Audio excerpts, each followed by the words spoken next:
Muy bien, pues la semana pasada vimos el capítulo 41 de Génesis y vimos cómo José, después de 11 años en la prisión, es exaltado, ¿verdad? Y es puesto como el segundo de Faraón.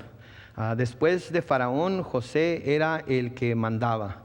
Después de Faraón era el que tenía no solamente toda la responsabilidad, pero también tenía todo el peso del reino de Egipto, respaldándolo a él para hacer lo que él necesitara hacer.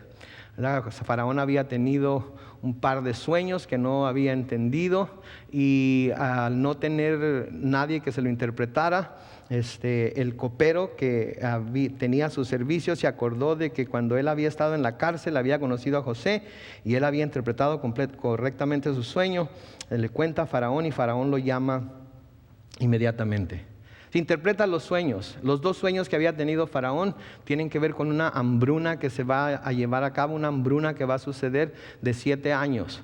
Y Dios le estaba dejando saber a Faraón por medio de esos sueños que iban a haber 7 años de abundancia, pero que luego iba a haber otros 7 años de escasez, de sequía, cual los 7 años de abundancia iban a completamente desaparecer. Y José, por la sabiduría que muestra, le da la idea de que empiecen a guardar el grano, que empiecen a guardar la comida durante los 7 años de abundancia, para que cuando vengan los 7 años de escasez tengan que comer. Y creo que es algo muy sabio, ¿no? Mi papá era todavía vive, es muy dado a ahorrar. Sí, mi papá tenía una filosofía que era esta: si no puedo comprarla al contado, no lo necesito. Si no puedo comprarlo al contado, no lo necesito.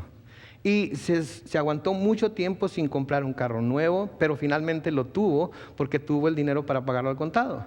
Se aguantó mucho tiempo para no comprar casa aquí en Estados Unidos, porque decía que aquí en Estados Unidos su palabra era: todo el mundo se endroga con la casa, ¿verdad? Él quería guardar su dinero y luego irse a México, ¿verdad? Porque él es mexicano de hueso colorado, y a construir su casa ya como él quería, y la hizo como él quiso.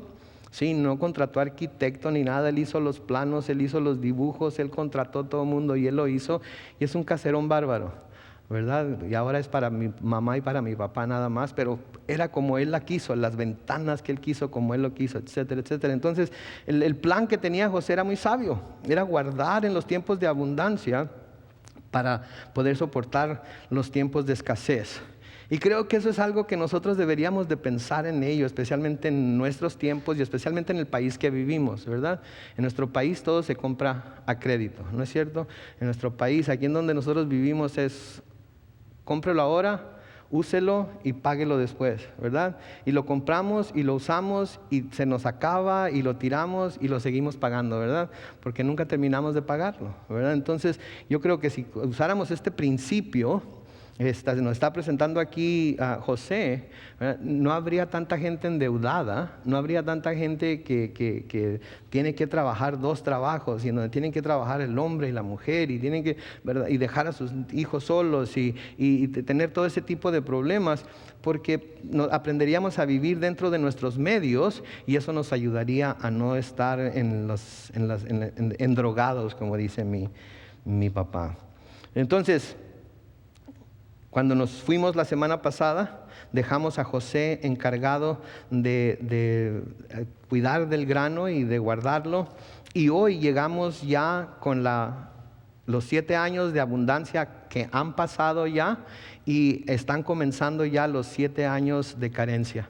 Este es en donde entonces entre el capítulo 41 y el capítulo 42 han pasado los 7 años de abundancia, y ahora llegamos a los 7 años de carencia. Y porque hay carencia, no hay carencia solamente en Egipto, sino que hay carencia en todo el mundo alrededor de Egipto, y Egipto va a ser el único lugar en donde iban a poder comprar alimentos. Y ahí es en donde comenzamos hoy, en el versículo 1, en donde dice: cuando Jacob vio que en Egipto había alimentos, les dijo a sus hijos: ¿qué hacen ahí mirándose unos a otros?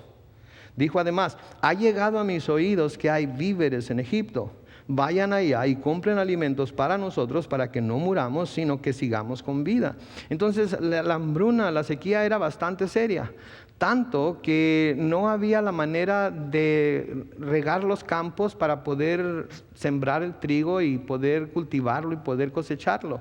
Ahorita estamos nosotros aquí en California pasando por una sequía tremenda, ¿no es cierto?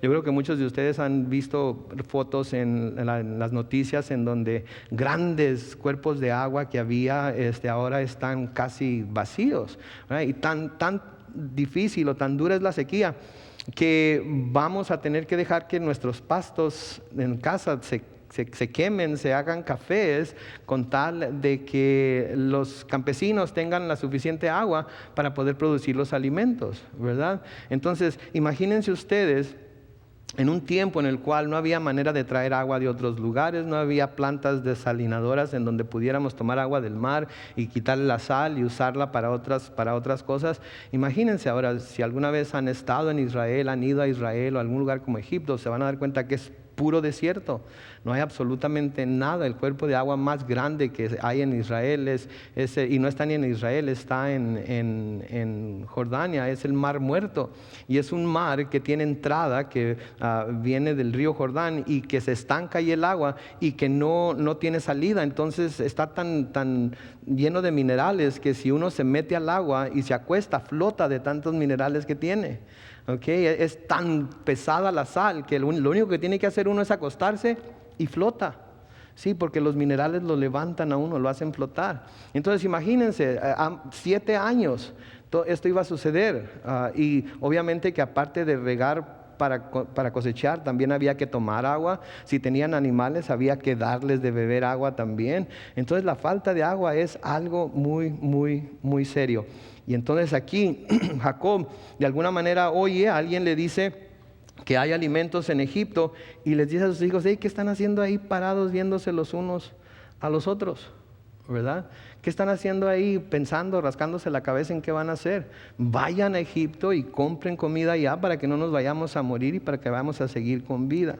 Ahora, esta porción de Génesis que vamos a estudiar aquí en Génesis 42 es muy importante porque esta escritura que estamos leyendo aquí se confirma como un hecho histórico en el libro de los Hechos.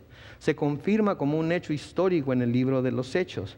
Y lo acabamos de estudiar, de hecho, en Hechos capítulo 7, versículos 11 y 12. Leemos ahí que en ese tiempo, cuando Esteban está presentando su defensa, está dándoles un relato de la historia de Israel, habla y dice: en ese tiempo se desató una hambruna en toda la tierra de Egipto y de Canaán, que trajo un gran sufrimiento, y nuestros padres tampoco tenían que comer. Pero cuando Jacob supo que en Egipto había trigo, mandó por primera vez a nuestros padres a comprarlo. Ahora, ¿qué tiene que ver esto? Ok, es parte de la historia.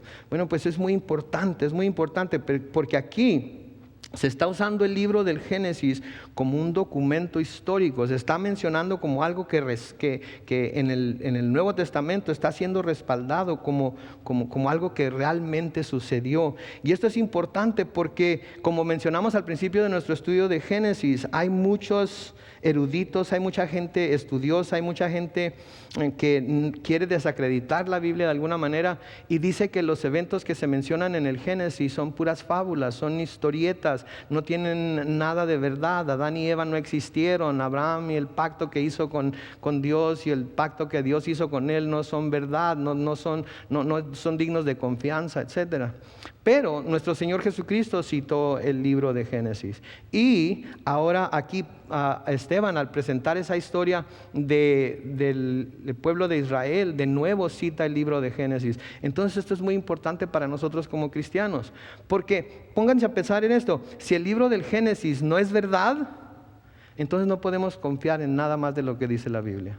Porque si el libro de Génesis no es verdad, entonces el hombre no pecó. Y si el hombre no pecó, entonces no había necesidad de un Salvador. Y si no había necesidad de un Salvador, entonces no habría necesidad de que Jesucristo viniera a la tierra y muriera en la cruz y pagara por los pecados del hombre. Entonces es muy importante que el libro de Génesis sea comprobado como certero, como cierto, y que lo podamos usar como un documento histórico. A veces no pensamos en esas cosas cuando leemos la Biblia, ¿verdad? Especialmente como cristianos, ¿verdad? La leemos y lo damos todo por hecho. Pero hay mucha gente que no es cristiana, que lo único que está tratando de hacer es menoscabar las Escrituras, hacerlas valer menos y sembrar dudas en las mentes de las personas para que no crean lo que las Escrituras dicen. Entonces, el hecho de que esto sea mencionado en el Nuevo Testamento nos deja saber que es un documento histórico digno de confianza y que podemos darle la importancia que en realidad tiene dentro de las Escrituras. Sí, porque ahí es en donde entró el pecado al mundo. En ese tiempo es donde Satanás engañó a la mujer, en donde el hombre siguió a su mujer a pecar contra Dios al desobedecer a Dios, y por eso hubo necesidad de un Salvador. Y si eso no es cierto, entonces estamos perdiendo el tiempo aquí. Mejor cerremos nuestras Biblias, agarremos todas las Biblias que hay en este lugar, llevémoslas a un basurero, echémosla, quemémosla, porque no tiene caso estudiarla. Entonces, por eso es importante. Versículo 3 dice: los 10 hermanos de José se dirigieron a Egipto para comprar trigo, pero Jacob no envió con ellos a Benjamín, hermano de José, porque dijo: no vaya a pasarle algo malo. Noten aquí a Jacob, él sentía cierta aprensión en enviar a su hijo más pequeño con sus hermanos a Egipto. Sí, me pregunto yo si quizás cuando su padre les envía a Egipto, si quizás no se voltearon a verse los unos a los otros pensando en la posibilidad de que quizás fueran a ver a su hermano José por aquellas tierras. Porque acuérdense que cuando lo vendieron a una caravana de madianitas que iba rumbo a Egipto. Y me pregunto yo si cuando su padre Jacob les dijo deberían de ir a Egipto a comprar comida, no se voltearon a ver los unos a los otros, quizás pensando: ¿y qué tal si vemos a José por allá? ¿Y qué tal si está vivo y nos reconoce y algo sucede y tarde o temprano nuestro padre va a saber lo que hicimos y cómo nos va a ir, ¿verdad? Nos puede ir muy mal, ¿verdad? Especialmente si el teléfono suena durante el estudio, ¿verdad? Pudiera ser que un rayo cayera del cielo y no es cierto, por favor, conteste su teléfono, a lo mejor es importante. Entonces, tenemos que recordar que habían estado guardando este secreto por los últimos 20 años. Yo no sé si ustedes tengan secretos, si alguna vez han buscado guardar algún secreto. No sé si alguno tenga un secreto que ha estado guardando durante 20 años y se lo está comiendo por dentro, ¿verdad?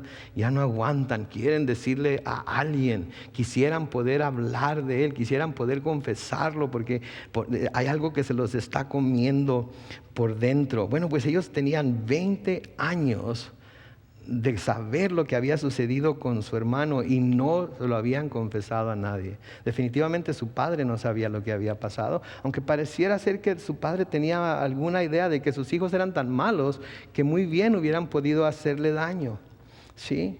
Y entonces cuando Jacob no deja a Benjamín ir con ellos, noten que dice: no vaya a pasarle algo malo, ¿verdad? Claro, no vaya a pasar algo malo por lo largo del camino, no vaya a pasarle algo malo porque hay bestias salvajes, etcétera, etcétera. Pero iba con 10 de sus hermanos mayores. Sin duda, él tenía confianza de que lo iban a cuidar. Sin duda, él tenía confianza de que como el hermano mayor iban a tenerlo bien cuidado y no iban a dejar que nada sucediera. Sin embargo, tenía ese temor de que algo malo le fuera a pasar. Cuando dijo esto, me pregunto yo si quizás no pensarían que todo este tiempo su padre había estado sospechando algo. Y se miraron el uno al otro. Ustedes, los que tienen hijos, saben cuando han hecho algo todos juntos y ustedes preguntan: ¿quién fue? Todo el mundo se voltea a verse, ¿verdad? Yo no, a lo mejor, no, yo no, a lo mejor, ¿verdad? Y así, me imagino que así ha de haber sido con ellos. Y ¿saben qué? No es bueno, ¿ok? No es bueno guardar secretos, no es bueno dejar pecados sin confesar. No es bueno tratar de mantener dentro de uno esas cosas que le están quemando, que le están roendo por dentro, ¿verdad? Es bueno siempre definitivamente ir con Dios y confesar esos pecados, confesar esas cosas, Pero también es bueno buscar un hermano, una hermana, alguien en quien tengamos mucha confianza y con quien podamos ir y decirle, ¿sabes qué? Necesito hablar esto para que otra persona sepa. Así si alguna vez sale a la luz, yo tengo la habilidad para decir, no, fulano de tal sabía y él o ella conoce las circunstancias, etcétera, etcétera. Y especialmente porque ¿saben qué? Tarde o temprano todo va a salir a relucir. Tarde o temprano todo va a salir a relucir. ¿Se acuerdan cuando los hijos de Israel iban a entrar a la tierra prometida y la tribu de Manasés y la tribu de Gad quisieron quedarse del lado occidental del río Jordán? El Señor les dijo, ok, pueden quedarse, pero van a tener que ir a luchar con sus hermanos hasta que ellos tengan todas sus tierras y después van a poder devolverse, ¿verdad? Y las tribus de Manasés y de Gad dijeron, ok, vamos a hacerlo, ¿verdad?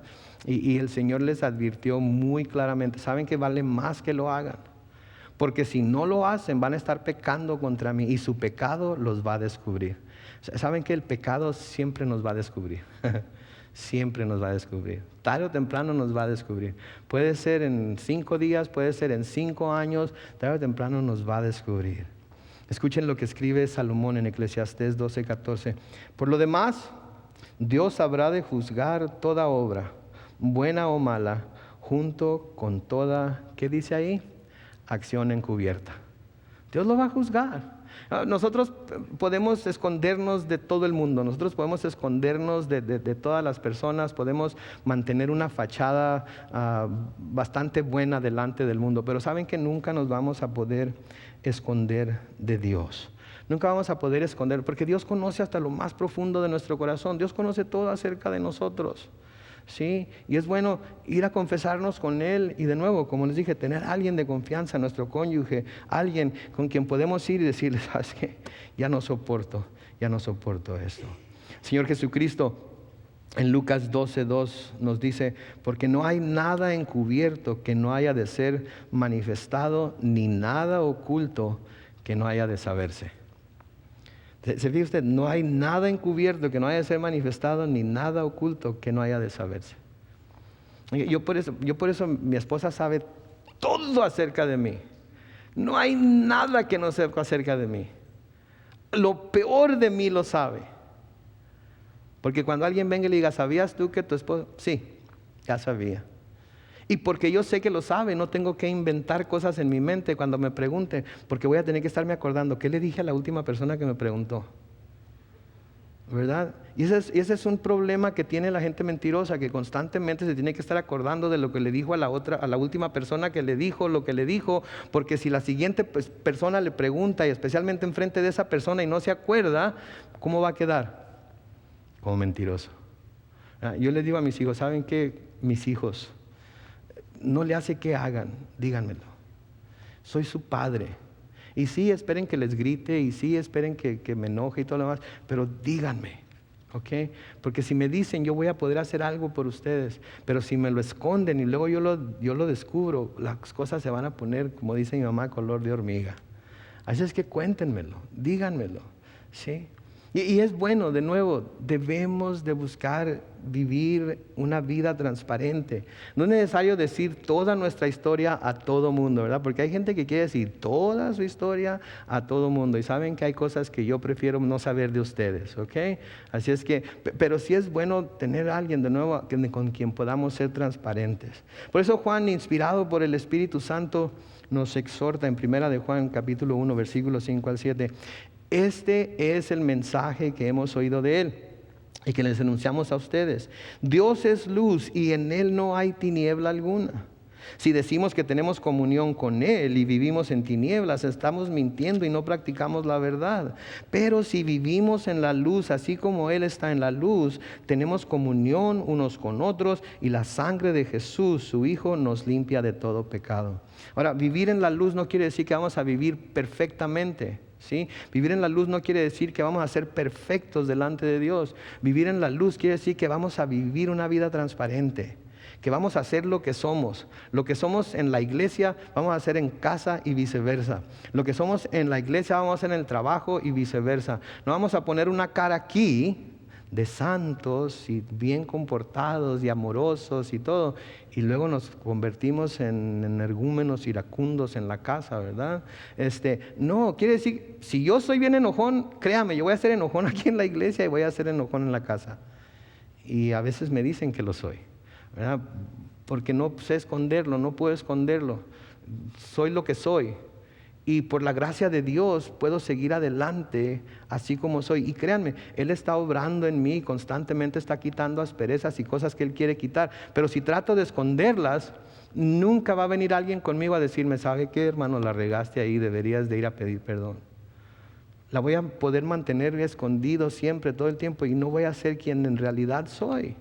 Entonces debemos de ser transparentes, debemos de vivir en la luz así como Él está en la luz. Y cuando vivimos en la luz así como Él está en la luz, podemos tener comunión los unos con los otros. Podemos estar tranquilos los unos con los otros, porque no nos vamos a estar... espero que los hermanos nunca vayan a saber acerca de esto, ¿verdad? Espero que los hermanos jamás se vayan a dar cuenta de aquello o lo otro. No, debemos estar en la luz como Él está en la luz, y eso trae comunión. Y así no vamos a estar como los hermanos de José. Y cuando vivimos en la luz nos damos cuenta cuando hay algo que tiene que confesarse, cuando hay algo que tiene que decirse. Y la palabra de Dios nos dice de nuevo en primera de Juan 1:9 que si confesamos nuestros pecados, Él es fiel y justo para perdonar nuestros pecados y limpiarnos de toda maldad. Entonces, no seamos como los hermanos de José, 20 años, imagínense la carga que han de haber sentido, imagínense cómo se han de haber sentido por dentro, imagínense su corazón cómo ha de haber estado 20 años escondiendo que habían vendido a su hermano y mintiéndole a su padre, diciéndole que lo había matado una bestia salvaje, una fiera del campo. Me imagino que han de haber estado sufriendo como no se imaginan, porque yo sé lo que es tratar de mantener en secreto el pecado. Yo sé lo que eso es, lo que eso fue en mi vida. Y se necesita demasiada energía, se necesita trabajar demasiado para esconderlo. Es más fácil confesarlo y ya salió. Ya Satanás no va a poder estarme chantajeando. Cálmate, porque no me haces caso y todo el mundo va a saber. ¿Okay? Así es que no me tientes. ¿Verdad? Satanás a veces nos tiene el pie en el cuello simplemente por no confesar, simplemente por no decirle a alguien. O sea, hay muchas parejas que están teniendo muchos problemas, pero por el temor o por la vergüenza o lo que sea, nunca van a hablar con nadie hasta que todo explota y luego, ok, ahora sí. No, ¿saben qué? Hay que cortar por lo sano. Mijo, ¿sabes qué? Vamos a hablar con el pastor porque estamos teniendo problemas. Vámonos. Haz la cita. Vieja, ¿sabes qué? Habla con el pastor porque ya no aguanto esta vida. Vámonos, haz la cita. Porque cuando sale toda la luz, cuando alguien nos escucha, entonces puede aconsejarnos, puede decirnos, puede darnos la solución en la palabra de Dios y las cosas se solucionan. Pero si la guardamos dentro, por cualquier razón, ahí está, y ahí está, y ahí está. Entonces Benjamín era el bebé de la familia, volviendo a Génesis. Y el hermano de José, era el segundo hijo que le dio Raquel a Jacob, su esposa amada, y era lo único que le quedaba como eslabón entre él y Raquel y entre él y José, y obviamente no quería perderlo, y por eso no lo quiere dejar ir. En el versículo 5 de Génesis 42, seguimos leyendo, donde dice: como había hambre en la tierra de Canaán, entre los que iban a comprar llegaron los hijos de Israel. Entonces iban un grupo de personas, todo el mundo iba a comprar trigo a Egipto, y entre ese grupo iban los hijos de Israel o de Jacob. Y José era el que mandaba en el país, dice el versículo 6, y quien le vendía a toda la gente de esa región. Así que cuando llegaron los hermanos de José, noten lo que hacen aquí, se inclinaron ante él de cara al suelo. Les recuerdo, yo estoy leyendo de la Biblia Reina Valera contemporánea, entonces por eso va a diferir un poco si están leyendo la Reina Valera 60. Entonces note lo que dice ahí: cuando llegaron los hermanos de José, se inclinaron ante él de cara al suelo. Esta era una muestra de suma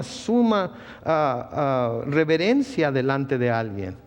Llegar y ponerse delante de la persona, hincarse, ponerse de rodillas y luego poner las manos sobre el suelo y luego bajar el rostro y ponerlo entre las manos tocando la tierra. Esto es algo que mostraba suma reverencia, sumo respeto, ¿sí? La clase de adoración que de hecho solamente se le debe dar a nuestro Señor Jesucristo. La clase de adoración que solamente se le debe dar al Señor. Pero recordemos, esto es mucho antes de la ley, esta es la historia de Israel, y en ese tiempo esa era la costumbre que se tenía, y ellos lo hicieron, ¿sí? Ellos sabían que en este tiempo de hambruna sus vidas y las de sus familias dependían literalmente de este oficial egipcio. Por lo tanto, mostraron gran reverencia delante de él, postrándose de cara al suelo. Era una humillación tremenda hacer eso. Pero si ustedes se acuerdan, eso fue exactamente lo que José había soñado. Eso fue exactamente lo que sus sueños le decían, lo que Dios le dijo en sus sueños que iba a pasar. No se lo explicó en ese momento que tuvo los sueños. Nadie le dio a él la explicación de los sueños. Sus hermanos de alguna manera interpretaron que quizás eso quería decir. Pero eso es ahora lo que está sucediendo. En Génesis, y si van en su Biblia unas cuantas páginas a la izquierda, en Génesis 37, los versículos 5 al 7 nos dice ahí: José tuvo un sueño y se lo contó a sus hermanos, pero ellos llegaron a odiarlo aún más, y él les dijo: escuchen ahora este sueño que tuve. Resulta que estábamos en medio del campo haciendo manojos, y mi manojo se levantaba y se quedaba derecho, mientras los manojos de ustedes estaban alrededor del mío. ¿Y qué dice ahí? Se inclinaban ante él. Se inclinaban ante él. Esto ya Dios lo había revelado en sueños, aunque de nuevo no se lo había explicado, no se lo había todavía revelado claramente el significado del sueño. Esto es precisamente lo que Dios había dicho que iba a suceder. Esto es precisamente lo que sus hermanos entendieron. Y ahora noten que sin nadie pedírselo es exactamente lo que están haciendo. ¿Se acuerdan de la reacción de sus hermanos? Lean el versículo 8 de Génesis 37. Sus hermanos le respondieron: ¿acaso vas a ser tú nuestro rey o nos vas a gobernar? Y por causa de sus sueños y sus palabras lo odiaron aún más. Se rebelaron contra él cuando les contó el sueño. Sí, se rebelaron contra él, no lo querían como su rey, no lo querían como alguien que iba a gobernar sobre ellos. ¿A quién les recuerda esto? ¿Se acuerdan del Señor Jesucristo cuando Pilato lo sacó delante de toda la muchedumbre y les dio a escoger entre Barrabás y él? Y ellos pidieron que soltaran a Barrabás, y él les preguntó: entonces, ¿qué quieren que haga con Jesús, el rey de los judíos? ¿Se acuerdan lo que gritaron todos? Él no es nuestro rey, César es nuestro rey, ¿verdad? No querían que Jesús gobernara sobre ellos, no querían que Él fuera el rey. Preferían tener a un rey pagano, preferían tener a un rey que de hecho se hacía pasar por Dios, que tener a Jesús como su rey, y lo despreciaron. Sí, esta es otra de esas partes de la historia de José en la que él nos presenta una imagen de lo que sucedió con Jesucristo. Él nos presenta una imagen de la vida de Jesucristo. Nos presenta una imagen de las cosas que le pasaron a Jesús y cómo tienen un paralelo en Jesús. Ahora, sabemos que por causa de ese odio, hasta pensaron en matarlo para que sus sueños no se cumplieran. Pero Dios mismo usó ese odio para llevar a cabo sus planes para José. Y noten, finalmente, por medio de esos planes que él tenía para José, salvarlos a ellos también. A mí se me hace a mí una ironía aquí, ¿verdad? Él tuvo el sueño, se los contó a sus hermanos lo odiaron tanto que planearon matarlo y finalmente lo vendieron. Pero Dios usó el odio de sus hermanos para llevar a cabo su plan de mandar a José a Egipto y a través de José finalmente salvarlos a ellos. ¿Se fijan ustedes Dios aquí lo maravilloso que es? Porque aquí se nos muestra la gran gloria y verdad de la providencia de Dios. Él puede usar hasta las más malvadas acciones de los hombres contra nosotros para llevar a cabo su plan. Piensen en eso por un momentito. Escuchen bien lo que les estoy diciendo. Dios puede usar hasta las más malvadas acciones de los hombres contra nosotros para llevar a cabo su plan. Así es que cuando alguien nos hace algún daño, cuando alguien nos odia tanto que quiere lastimarnos o algo, debemos pensar que Dios está permitiendo que eso suceda. Dios está permitiendo que tengan esos sentimientos contra nosotros, porque Él finalmente va a usarlos de alguna manera que van a traer gloria a su nombre y que van a traer algo bueno para nosotros, ¿verdad? No lo vamos a citar exactamente, pero nos acordamos de aquel pasaje en Romanos, ¿verdad? Que todas las cosas que les ayudan a bien, a todos los que aman a Dios y son llamados conforme a su propósito, todas. Sí, nosotros pensamos que únicamente las cosas buenas que nos pasan nos sirven a bien. ¿Saben que las cosas malas que nos pasan también nos sirven a bien? Inclusive las cosas que la gente malvada quiere hacer contra nosotros, también Dios las va a usar para bien. ¿Cuándo? ¿Cómo?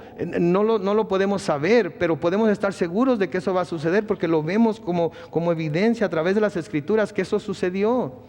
Sí, estos hombres malvados, esos hermanos malvados de José, lo odiaron tanto que lo querían matar. Sin embargo, Dios usó su mismo odio para finalmente salvarlos a ellos. Así como Dios usó el odio de los judíos, así como Dios usó el odio del concilio y de los fariseos y de los escribas y de todos ellos contra Jesús, para que finalmente se llevara a cabo la obra que Él lo había mandado hacer, que era ser crucificado, muerto, derramar su cruz, lo pusieran en un sepulcro y después de 3 días resucitar para salvar a la humanidad. Nosotros somos muy buenos para juzgar, ¿verdad? Mendigos romanos, ¿verdad? Mendigos judíos, y ay, qué malos fueron, y mira nomás cómo trataron a mi Señor y esto y lo otro, ¿verdad? ¿Saben que eran pecadores igual que nosotros? Y saben que finalmente, sí, ellos tomaron el martillo, ellos tomaron los clavos, ellos tomaron el látigo, ellos lo pusieron sobre la cruz. Pero ¿saben qué fue lo que lo crucificó? Su pecado y mi pecado. Porque era lo único que podía pagar por nuestro pecado. Y finalmente lo que lo mantuvo ahí no fueron los clavos. Porque como Él mismo dijo, yo puedo llamar una legión de ángeles a que venga y me ayude, a que venga y me salve. Lo que lo mantuvo ahí sufriendo esa muerte tan horrenda, sufriendo ese dolor, fue su amor por nosotros. Porque nos amó tanto que decidió soportar todo lo que soportó en la cruz por nosotros. ¿Sí? Ahora, esto no justifica la maldad del hombre. No quiero que piensen que estoy diciendo así es que no se preocupen por la maldad del hombre, todo va a servir a bien. No, esto no justifica la maldad del hombre, pero sí nos muestra que la sabiduría y bondad de Dios es aún mayor que la maldad del hombre. Es aún mayor que la maldad del hombre. Miren lo que dice el Salmo 76:10. Dice, la ira humana redunda en tu alabanza, todos sus enojos se vuelven para ti una corona. ¿Se fijan lo que está diciendo? Fíjense por favor lo que está diciendo ahí el salmista. Le está hablando a Dios y le dice, la ira humana finalmente lo que te trae es alabanza. De alguna manera va a haber alabanza para tu nombre, aun cuando la ira humana está presente. Y todos los corajes que ellos hacen, todos los enojos que ellos hacen, toda la ira que ellos tienen que los lleva a cometer crímenes muy graves y serios y horrendos, de todas maneras un día se van a volver para ti corona, porque aquellos que tú vas a salvar de toda esa ira, todos aquellos que tú vas a salvar de esos enojos, te van a dar la gloria a ti, te van a dar la honra a ti, te van a dar la alabanza a ti. Eso es lo que está diciendo. Hoy leí este encabezado en una revista que se llama Christian Today y dice esto: ISIS está siendo visto como lo que está debilitando la fe islámica mientras más musulmanes se convierten al cristianismo. ¿Escuchó lo que le dije? ISIS está siendo visto como lo que está debilitando a la fe islámica mientras más musulmanes se convierten al cristianismo. ¿Saben qué? ISIS quiere sembrar terror, ISIS quiere sembrar miedo, ISIS quiere que la gente cristiana quede toda amedrentada y se calle. Por eso está decapitando a cristianos, por eso está decapitando a los hijos de los cristianos, por eso está asesinándolos, por eso está quitándoles sus tierras y sus propiedades. Pero ¿saben qué está produciendo eso? Que muchos musulmanes, ¿sí?, asustados por esos actos inhumanos que ISIS está llevando a cabo, según ellos en el nombre de su Dios Alá, ahora estén cuestionando su fe y presumiblemente estén considerando dejarla, y muchos de ellos se están volviendo al cristianismo. Entonces todo lo que ISIS está haciendo, tan horrendo como es, todo lo que ISIS está haciendo, que tanto temor tenemos que un día llegue aquí y nosotros tengamos que decidir si perder la cabeza o renunciar a nuestra fe.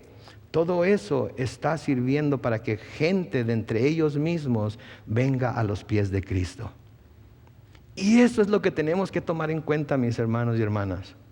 Que Dios no está sentado con los brazos cruzados allá en el cielo viendo todo lo que pasa sin intervenir de alguna manera para el bien de sus hijos y para su gloria y su honra. Porque todos esos cristianos que han sido decapitados, todos esos cristianos que han muerto, todos esos niños que han muerto en lo que nosotros llamamos antes de tiempo, han sufrido y han muerto en el tiempo perfecto de Dios. ¿Y saben qué pasó después de que respiraron su último suspiro? Abrieron los ojos en la presencia del Señor. ¿Qué tiene de malo eso? ¿Qué tiene de malo eso? No tiene nada de malo. Todas esas personas que murieron creyendo en Cristo están en la presencia de su Señor alabándolo. Y nosotros todavía estamos aquí asustados de lo que nos pueda pasar. Si a mí me dieran a escoger, yo preferiría estar allá. Ahorita mismo, si me les desaparezco, ya saben a dónde me fui. Porque yo sé en quién he creído. Yo sé que Él va a cuidar de lo que yo le he entregado. Y yo sé que un día voy a estar en su presencia. Y entre más pronto para mí, mejor. Entonces sí, fue una maldad lo que sus hermanos hicieron, pero Dios usó esa maldad, Dios usó ese odio. Y de nuevo, esto es lo que en mi mente todavía está dando vueltas, créanme. Lo usó para salvarlos finalmente a ellos también. Sí, los usó para salvarlos a ellos finalmente también. En el versículo 7 de Génesis 42 seguimos leyendo, dice: cuando José vio a sus hermanos, los reconoció, pero hizo como que no los conocía, y en tono áspero les dijo: ¿y ustedes de dónde vienen? Ellos respondieron: venimos de la tierra de Canaán para comprar alimentos. Y José reconoció a sus hermanos, pero ellos no lo reconocieron. Entonces recordó José los sueños que había tenido acerca de ellos y les dijo: ustedes son espías, han venido a ver los puntos vulnerables del país. Yo me imagino que los recuerdos de sus sueños deben haber llenado su mente. Y la reacción de ellos a sus sueños los ha de haber visto claramente. ¿Tú vas a reinar sobre nosotros? ¿Tú vas a gobernarnos? ¿Acaso tú vas a ser nuestro rey? ¿Acaso tú vas a ser nuestro gobernador? Y noten cómo José les habla primero ásperamente. Noten cómo José no se revela a ellos inmediatamente. Noten cómo José no les dice: oh, hermanos, no se preocupen por todo lo que hicieron, ya llegaron, aquí les voy a dar de comer y no se preocupen nada. No, nada de eso. De hecho, se porta un poco duro con ellos. Es más, se porta muy duro con ellos, básicamente. ¿Sí? Como que los va a hacer sufrir, ¿no? Como que los quiere hacer sufrir de alguna manera, quiere que ellos se den cuenta. Pero yo no creo que sea que Él los quiere hacer sufrir, sino que Él quiere de alguna manera probarlos a ellos para ver en dónde está ahora su corazón, para ver si son los mismos hombres que lo vendieron o si de alguna manera ha habido un cambio en ellos. Y esto nos puede parecer un poco duro a nosotros de parte de José para con sus hermanos, pero ¿saben qué? A menudo Dios tiene que usar métodos duros con nosotros para poder llevarnos a donde necesitamos estar, ¿no es cierto? A veces Dios tiene que ser muy duro con nosotros para llevarnos a donde tenemos que estar. A veces nos tienen que pasar cosas serias en nuestra vida para finalmente darnos cuenta de que no estamos yendo por el camino que Dios ha trazado para nosotros. Y todas esas cosas serias que Dios usa en nuestra vida es como desviaciones, es como estorbos que nos pone para que nos volvamos al camino recto. ¿Sí? Y saben que yo creo que de la misma manera que Dios usó el odio de sus hermanos hacia José para finalmente hacerles el bien, aquí también está usando a José para traer en ellos una actitud de humildad, un corazón de humildad. Sí, porque Dios prepara al mensajero y Dios prepara al que va a recibir el mensaje también. Y Dios preparó a José para llevar a cabo la obra que él tenía para él, pero también a través de todo lo que estaba sucediendo estaba preparando a sus hermanos para recibir la bendición que él tenía. Y yo creo que todos nosotros podemos estar de acuerdo en que eran ellos unos hombres de un corazón muy duro para poder hacer lo que hicieron con su hermano y luego mantenerlo callado durante 20 años. Y a veces, desafortunadamente, lo único que nos lleva a someternos y obedecer a Dios son las aflicciones, son los sufrimientos, son las dificultades. Se los digo por experiencia. Okay, no se lo estoy diciendo porque alguien me lo contó, no, se los digo por experiencia. Porque muchos años como Pablo yo di patadas contra el aguijón. ¿Sí? Dios con el aguijón me quería guiar en cierto camino y yo como... no voy a decir el nombre del animal, pero como animal de carga daba patadas hacia atrás, diciendo no voy a hacerlo, no voy a seguir ese camino, no importa qué tanto me piques, no importa qué tanto me duela, no importa qué tanto hagas, no lo voy a hacer porque no quiero y a ver quién gana. Tú, Dios, creador del cielo y la tierra y todo el universo, que me puedes aplastar con tu dedo meñique en el momento que quieras, o yo, el hombre, la joya de tu creación, a quien le diste la forma de razonar y de pensar y de dirigir su propio destino. Y Dios tuvo que quebrantarme y quitarme todo lo que tenía, o dejar más bien que yo lo perdiera por mi propia mano, para que finalmente pudiera decir: Señor, perdóname, tú tenías razón. Señor, recíbeme, cámbiame. Escuchen Salmo 119, 67. Dice: antes de sufrir yo andaba descarriado, pero ahora obedezco a tu palabra. ¿Cómo es cierto eso? ¿No es cierto? ¿Cómo es cierto eso? Cuando todo está bien, cuando todo va como nosotros queremos, cuando tenemos todo lo que necesitamos, cuando las cosas están cayendo en el lugar que tienen que caer y estamos recibiendo todo lo que nosotros supuestamente pensamos que necesitamos para poder tener una vida feliz, para poder tener una vida exitosa, todo eso, nos descarriamos. Dejamos de pensar en Dios, dejamos de clamar a Él, dejamos de buscar su rostro, dejamos de seguir lo que su palabra dice. Pero luego empieza el sufrimiento y ¿qué sucede? No caemos de rodillas lo suficientemente rápido, ¿no es cierto? Andamos pidiéndole a todo mundo que ore por nosotros. Estamos clamando a Dios de día y de noche. Por eso el salmista dice: antes de sufrir yo andaba descarriado, me valía un cacahuate todo. Pero ahora, después de haber sufrido lo que sufrí, después de haber pasado la prueba que pasé, después de haberlo perdido todo, después de haberlo tirado todo, después del sufrimiento que yo mismo acarreé a mi vida, ahora obedezco a tu palabra porque sé que tu palabra es la verdad. Sé que en ella voy a encontrar el camino recto. Sé que a través de ella voy a poder honrarte y darte gloria. Y sé que en ella, aun cuando haga las cosas que se me hacen tan difíciles, voy a tener la prosperidad que deseo. Voy a tener las cosas que necesito para poder seguir adelante. Entonces sí, quizás se nos haga un poco duro lo que José hizo aquí, pero yo creo que Dios estaba usando esta dureza de nuevo para poder ablandar el corazón de ellos y para poder buscar, para poder lograr que ellos tuvieran un corazón más humilde, porque iban a tener que humillarse y más todavía. En el versículo 10 sigue diciendo, ellos le respondieron, de ninguna manera, Señor nuestro. Noten la actitud de ellos, noten la forma en la que responden ahora. Al verse amenazados, al encontrarse con alguien más fuerte, más poderoso que ellos, al verse que ya no tienen el control, al ver que tienen ahora que rendirle cuentas a otra persona, de ninguna manera, Señor nuestro, estos siervos tuyos, noten cómo se dicen ellos mismos, estos siervos tuyos, ¿sí? Han venido a comprar alimentos. Todos nosotros somos hijos de noten cómo llaman a su padre, un buen hombre. Somos gente honrada y nunca hemos sido espías. Me pregunto qué pensaban de su padre cuando mostraba favoritismo por su hermano José. Me pregunto si no han de haber pensado, viejo hipócrita.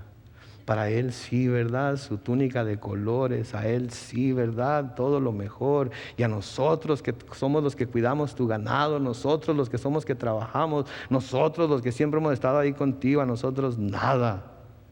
Y ahora es un hombre bueno. Y nosotros somos gente honrada. Curioso, ¿no? Que nunca vemos nuestras propias faltas, ¿verdad? Yo soy una buena persona. ¿Quién cree que no es una buena persona aquí hoy?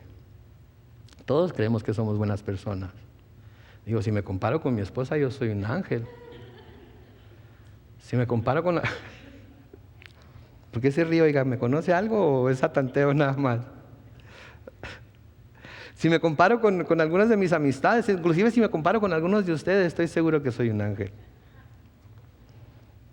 Pero si me comparo con Dios, si me comparo con la perfección, santidad, justicia de Él, soy un pecador empedernido que merece ser enviado al infierno, no solamente por una eternidad, sino 2, 3, 4 eternidades. Sin embargo, por su gracia no voy a tener que ir.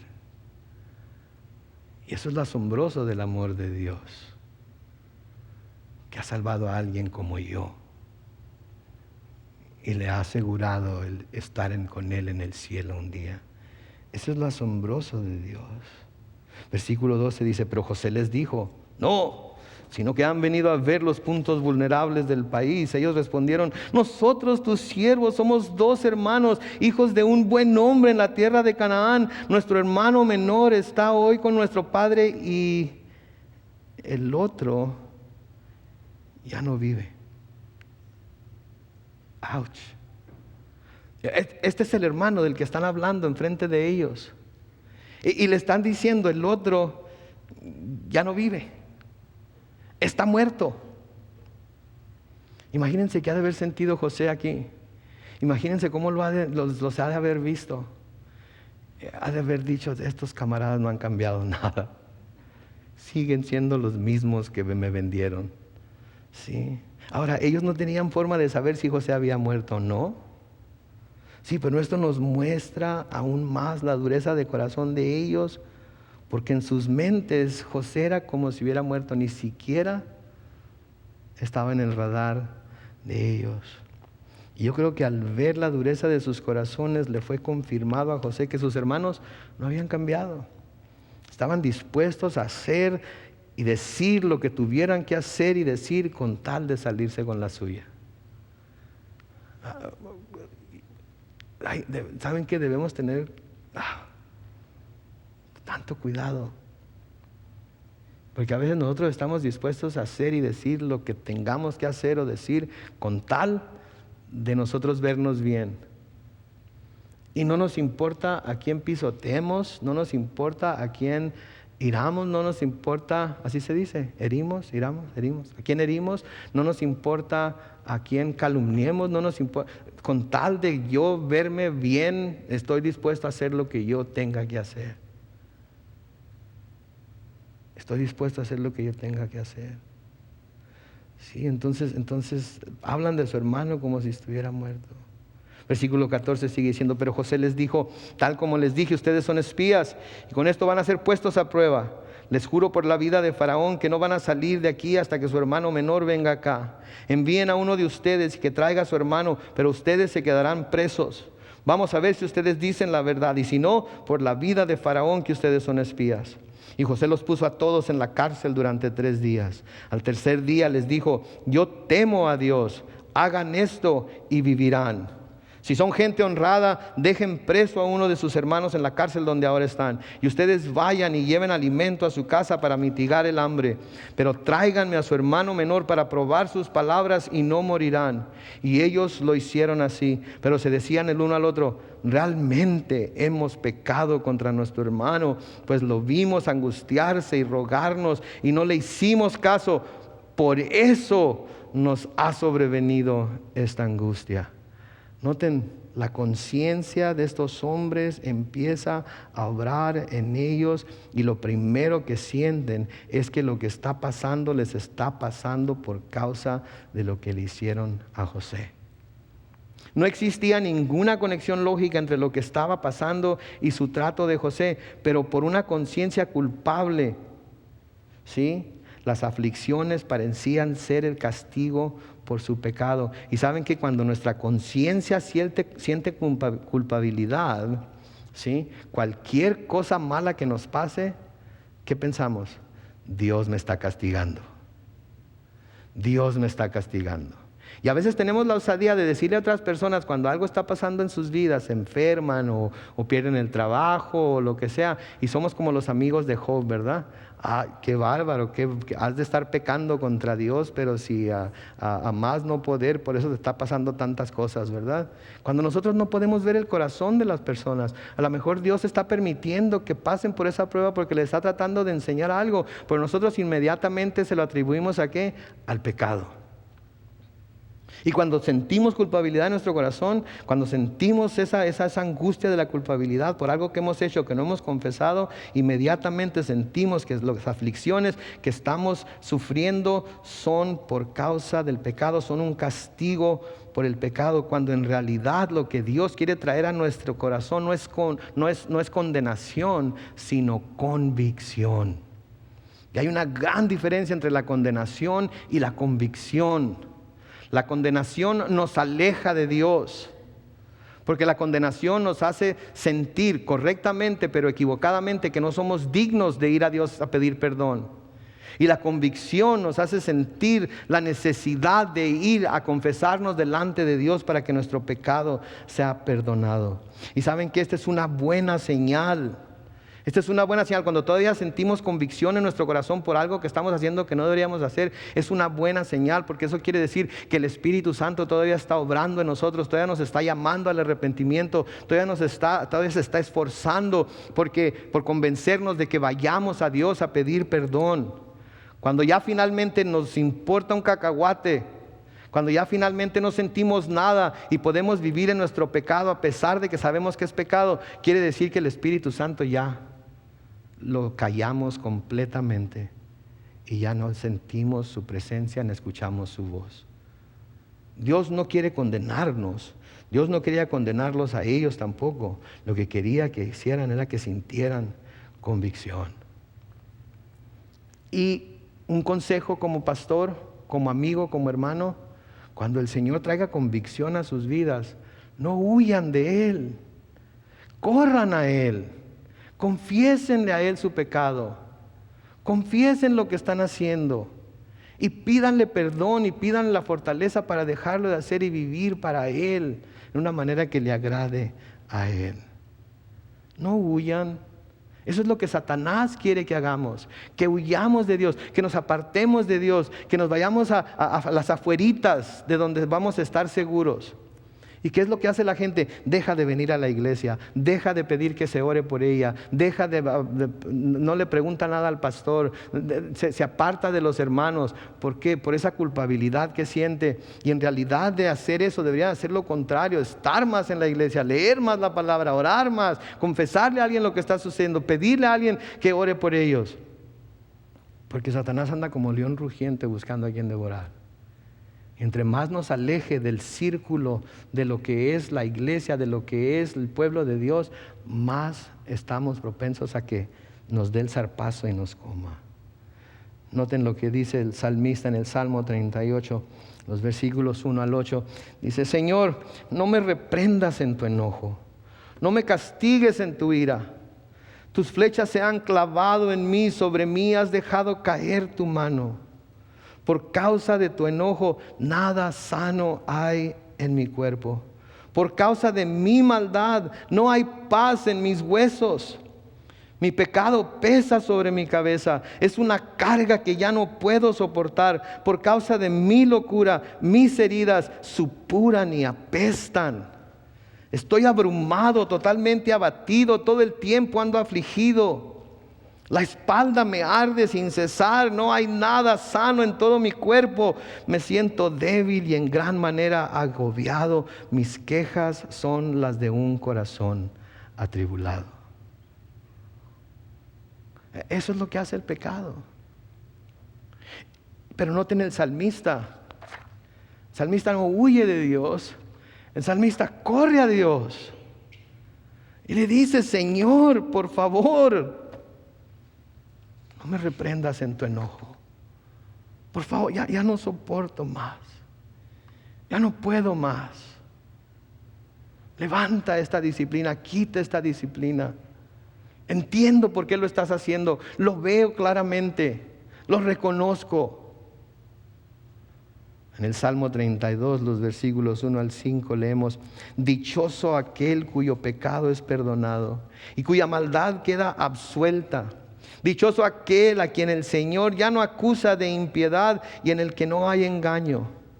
Mientras callé, mis huesos envejecieron, pues todo el día me quejaba. De día y de noche me hiciste padecer. Mi lozanía se volvió aridez de verano. Noten el versículo 5 del Salmo 32. Versículo 5 del Salmo 32 dice: Te confesaré mi pecado. No oculté mi maldad. Dice: Te confesé mi pecado. No oculté mi maldad. Me dije: confesaré al Señor mi rebeldía, y tú perdonaste la maldad de mi pecado. ¿Se fijan ustedes? ¿Qué leímos en 1 de Juan 1:9? Si confesamos nuestro pecado, Él es fiel y justo para perdonarnos nuestro pecado y limpiarnos de toda maldad. Pero ahí está la condición: sí confesamos. Mientras lo guardemos, mientras lo mantengamos escondido, no puede haber perdón. El único pecado que Dios perdona es el pecado confesado. Y el único pecado que Dios nunca va a perdonar es el pecado que nunca se confiesa. ¿Entendieron eso? Tenemos que ir delante de Dios. Tenemos que ser como David cuando fue confrontado por Natán después de su adulterio con Betsabé. Leemos el Salmo 51, versículos 1 al 2, en donde dice: Dios mío, por tu gran misericordia, ten piedad de mí. Por tu infinita bondad, borra mis rebeliones. Lávame más y más de mi maldad, límpiame de mi pecado. Reconozco que he sido rebelde, mi pecado está siempre ante mis ojos. Versículo 4 del Salmo 51 sigue diciendo: contra ti y solo contra ti he pecado, ante tus ojos he hecho lo malo. Eso justifica plenamente tu sentencia y demuestra que tu juicio es impecable. Mírame, yo fui formado en maldad, mi madre me concibió en pecado. Mírame, tú amas la verdad en lo íntimo, haz que en lo secreto comprenda tu sabiduría. Purifícame con hisopo y estaré limpio. Lávame y estaré más blanco que la nieve. Lléname de gozo y alegría y revivirán estos huesos que has abatido. No te fijes ya en mis pecados, más bien borra todas mis maldades. Dios mío, crea en mí un corazón limpio. Renueva en mí un espíritu de rectitud. No me despidas de tu presencia, ni quites de mí tu Santo Espíritu. Noten lo que dice el versículo 12. Devuélveme el gozo de tu salvación. Dame un espíritu dispuesto a obedecerte. Esa es la confesión que Dios pide de nosotros. Ese es el corazón que Dios pide de nosotros. ¿Sí? No escuchar una predicación como esta y decir: sí, el pastor tiene razón. Señor, perdóname. Ese pastorcito, hombre, Chihuahua, ahora sí me llevó hasta lo hondo. Decía un hermano, una hermana de aquí, pastor, ahora sí que me llevó hasta lo hondo. ¿Sabe que no se quede en lo hondo? Patalee y mueva los brazos y nadie hacia Dios y caiga de rodillas delante de Él y pídale perdón. Y Él le dará un corazón nuevo. Él limpiará todos sus pecados y los hará blancos como la nieve. Él le devolverá el gozo de su salvación. Y Él, porque es el único que lo puede hacer, le dará el deseo de obedecerlo. Si confesamos nuestros pecados, Él es fiel y justo para perdonarnos nuestros pecados y limpiarnos de toda maldad. Amén.